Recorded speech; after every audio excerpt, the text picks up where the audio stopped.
daremos continuidade aos nossos estudos referentes à linguagem Java e orientação a objetos. Então, iniciaremos agora um outro formato. Nós já vínhamos trabalhando com orientação a objetos desde o começo, sem perceber, porque Java é uma linguagem orientada a objetos, só que agora a gente vai começar a mudar um pouco a perspectiva e realmente vai passar a fazer uso dos recursos que a orientação a objetos nos traz. E a linguagem Java, por ser orientada a objetos, ela tem um arsenal de elementos e recursos que a orientação a objetos nos dá, que ela implementa com muita simplicidade.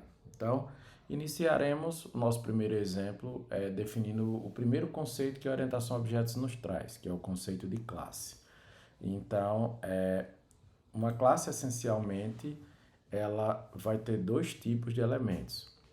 Então, uma classe ela pode ter atributos ou métodos. Depois a gente vai perceber que isso, logicamente, será expandido. Então, criando uma classe pessoa, eu vou definir dois atributos, um atributo chamado nome, outro atributo chamado idade, e vou definir também mais dois métodos. Um método que vai especificar o comportamento de andar e um outro método que vai especificar o comportamento de falar. Então, observe que os atributos eles representam as características da classe, enquanto os métodos representam os comportamentos ou capacidades daquele elemento dentro do software. A gente não pode esquecer que, quando nós falamos de software orientado a objetos, o nosso objetivo maior é, então, criar objetos a partir daquela classe que está sendo especificada. Então, é o que faremos agora.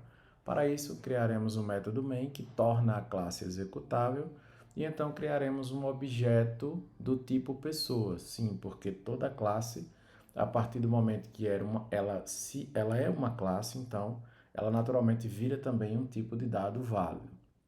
Então, note que eu criei um objeto P1, que é do tipo pessoa, e ao executar esse método e pedir para imprimir o objeto, você vai notar que o objeto é impresso no terminal. Na verdade, é a referência simbólica do que seria o espaço de memória ocupado por ele, então ele passa a existir, mas ele também irá ter aí valores em seus atributos. Então, para o atributo nome, eu estabeleci o valor Marcos, e para o atributo idade, eu estabeleci o valor 37. Observe que, da mesma maneira que eu consigo atribuir valores, eu consigo recuperar esses valores que estão nesses atributos do objeto.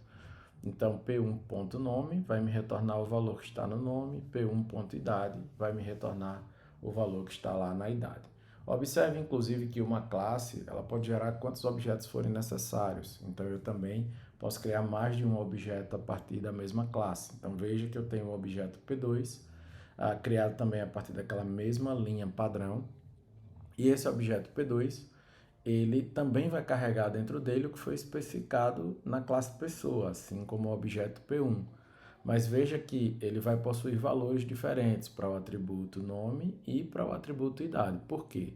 Porque P1 e P2, ambos são objetos da classe pessoa, porém, eles são objetos distintos, tá? Então, é importante notar, vêm da mesma classe, mas carregam informações, referência de memória e valores para seus atributos de maneira diferente.